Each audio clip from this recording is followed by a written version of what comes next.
Howdy folks, hope you're all having a good weekend, and welcome to Warhammer 40,000 Chaos Gate Daemonhunters. Yes, you have two different reasons to rejoice today. First, it's not Far Cry 6, and Space Marines!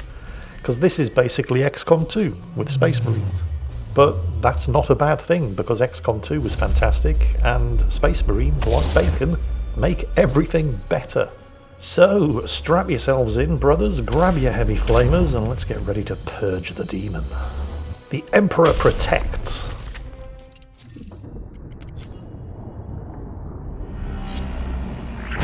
Unidentified Astartes vessel. This is Captain Pirani Everick of the warship Holiness of Ra. Geheris is lost.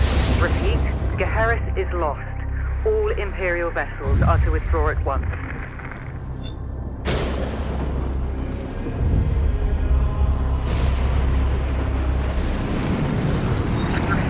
Astartes vessel, do you read me? Geheris is doomed. Please acknowledge this warning and... You have done all you can, Captain. Go, in the Emperor's light. You cannot sail into this storm. We do what we must. Farewell, Captain.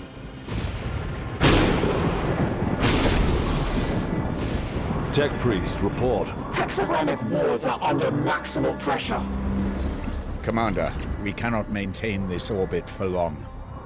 Dispatch the assault team at once. I will join them and put an end to this myself.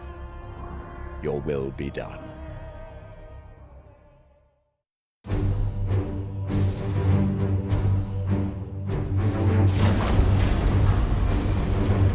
The assault team is engaged, Commander. They clear a path for your arrival. Here I stand. One unbreakable shield against the darkness.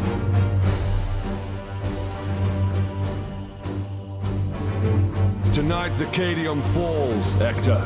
Our quest is finally near its end. So, for the benefit of those of you who are perhaps not massive Warhammer 40k nerds and are wondering just exactly what the hell is going on here, we are playing as the Grey Knights chapter of the Adeptus Astartes, the Space Marines. And the Grey Knights are an ultra-secret chapter of Space Marines.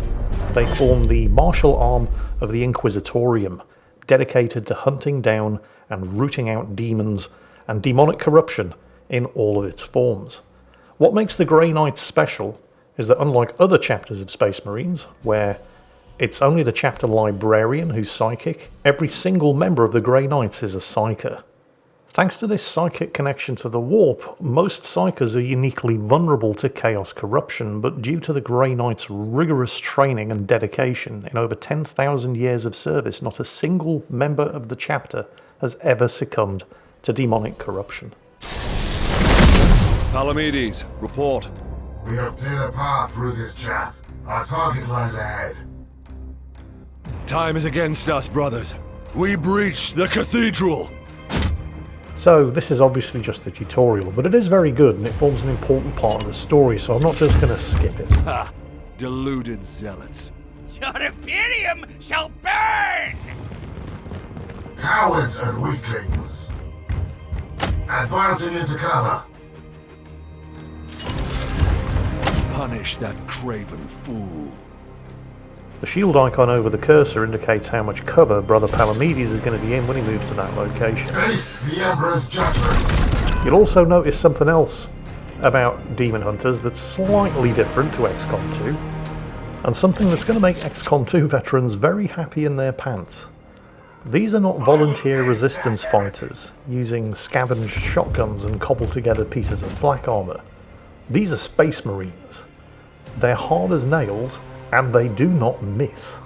Which means that, unlike in XCOM 2, in this game you don't get those ridiculous situations where you're standing right next to a bad guy with your shotgun quite literally in his face. The game tells you you have a 98% chance of scoring a hit, and you miss. You also don't get those situations because you know exactly how much damage your weapons are going to do, where you have a weapon that will do between 4 and 6 damage, and you have to hit an enemy who has 5 health, and you manage to pull off the hit, and your weapon does 4 damage and leaves him alive.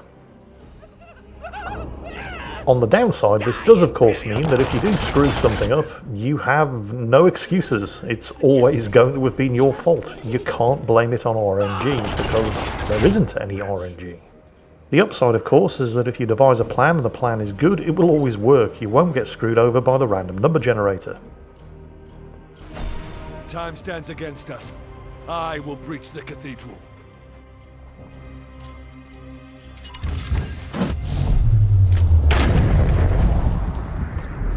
Demons, I will not be delayed by these weaklings.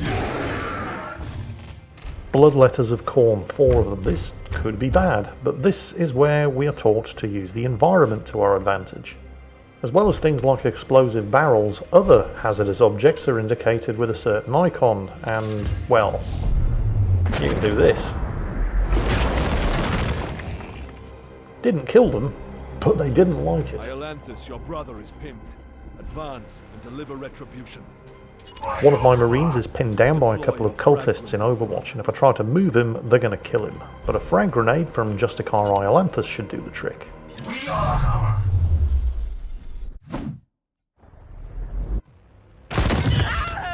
Problem solved.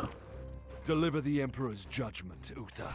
And mousing over the opponent with your selected attack, you will always see exactly how much damage you're going to do and whether or not it is actually going to be enough to kill them.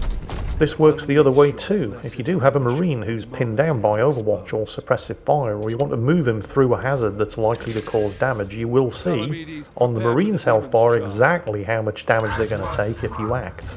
Right now we're setting up multiple layers of Overwatch of our own to take care of any bloodletters that try to get out of the cathedral. Unfortunately, even though we're emptying Stormbolters into them, bloodletters are rather tough.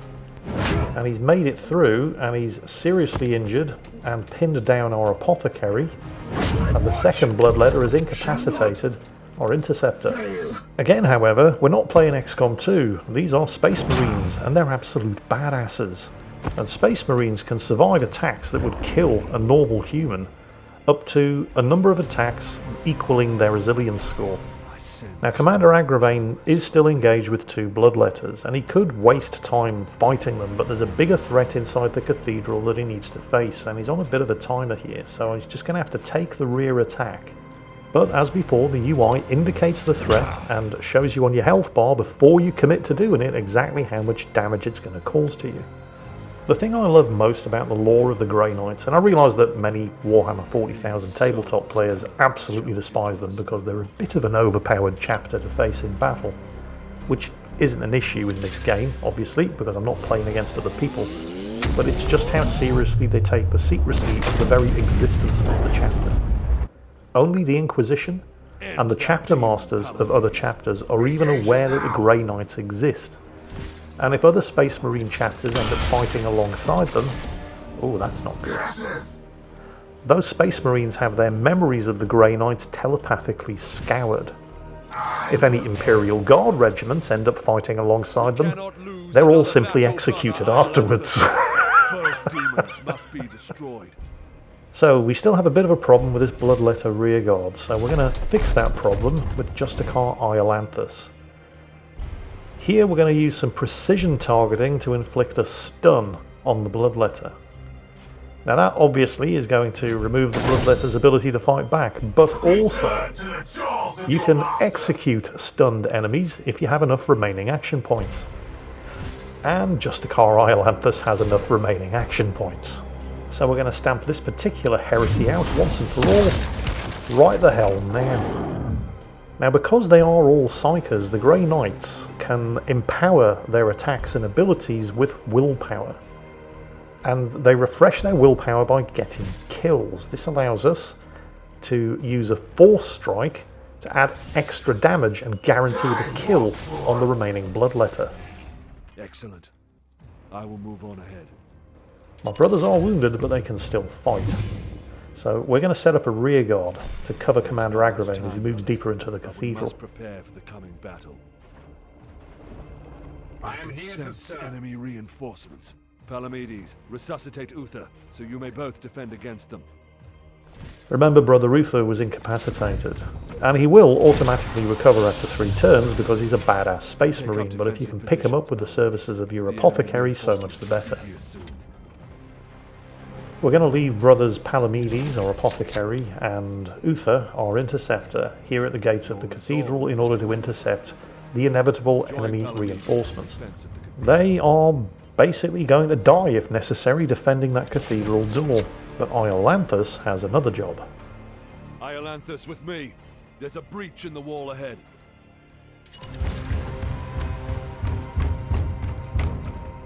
I will breach the inner sanctum.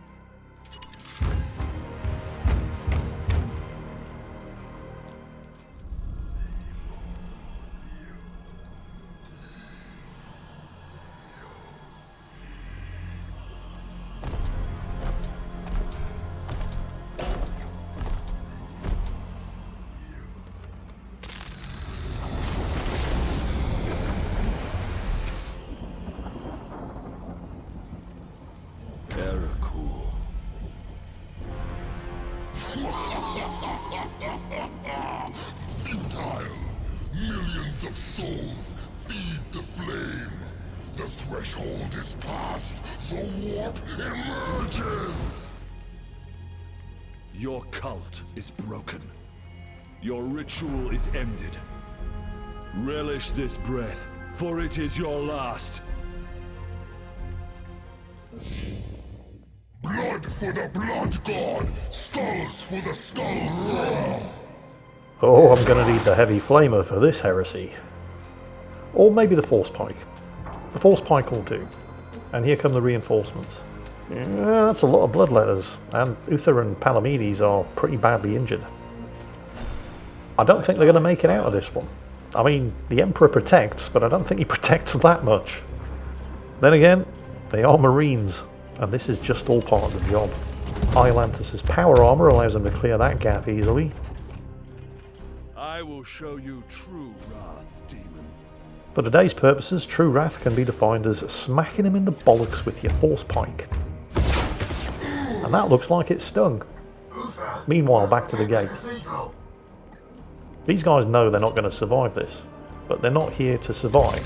They're here to buy time for Commander Agravain.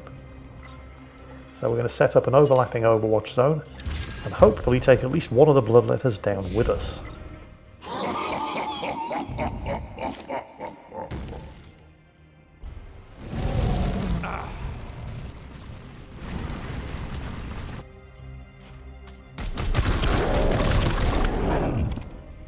One bloodletter down, far too many to go.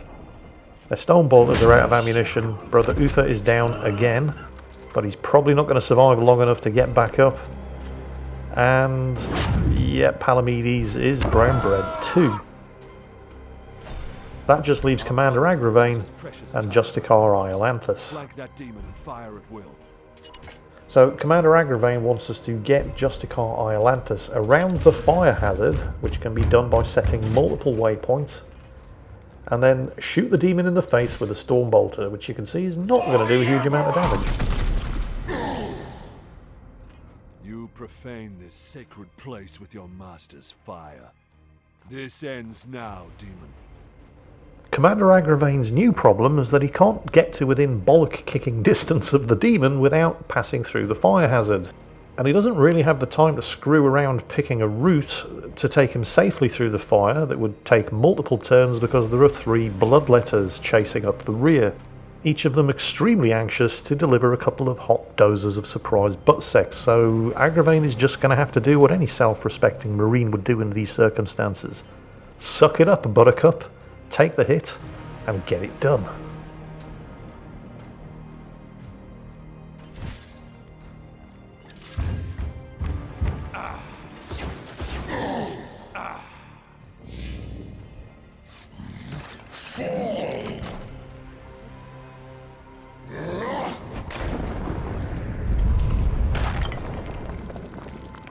Commander Agravain is on the bones of his arse here, but so is the Greater Demon. What we need now is a stupid and pointless gesture that will be remembered forevermore in the annals of the Grey Knights chapter. This will be enough to kill it.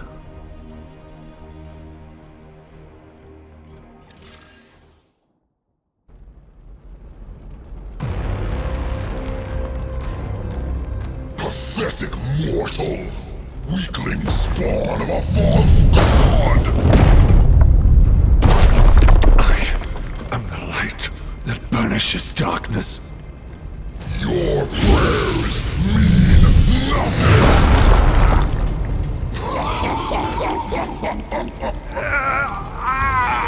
I am the hammer!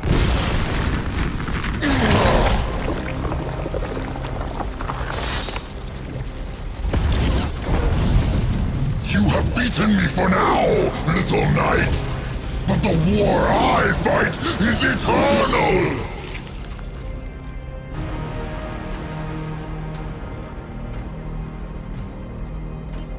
And with that, the demonic scourge has been cleansed, but it cost us the life of Commander Agravain. So we need a new commander, and for some strange reason, everybody seems to be looking at me. Analysis. Warp signatures fading. Then the blood ritual has ended. Where is that report? Report! Where is the commander? He died a champion's death. Blade on blade against the foulest blasphemy.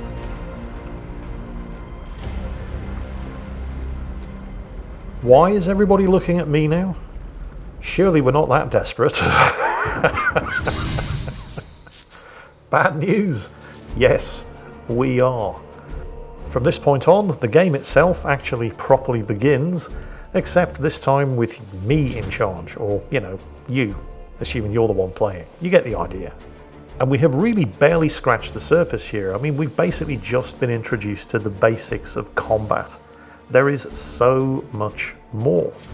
As well as recruiting, promoting, training and equipping your Marines, you have your ship to take care of, which has suffered horrendous amounts of damage while maintaining orbit in support of this tutorial mission. You have repairs to conduct, you have upgrades to research and manufacture, and then there's the small matter of the Inquisitor who's going to arrive and basically commandeer your ship and all of your Marines for their own purposes, and that is going to be what forms the meat and bones of the game at large, all of which we will be exploring in future videos. In the meantime, I hope you've enjoyed this video. I hope you're as excited about this game as I am, because it is really, really good. And as always, burn the heretic, kill the mutant, and purge the unclean. The Emperor protects.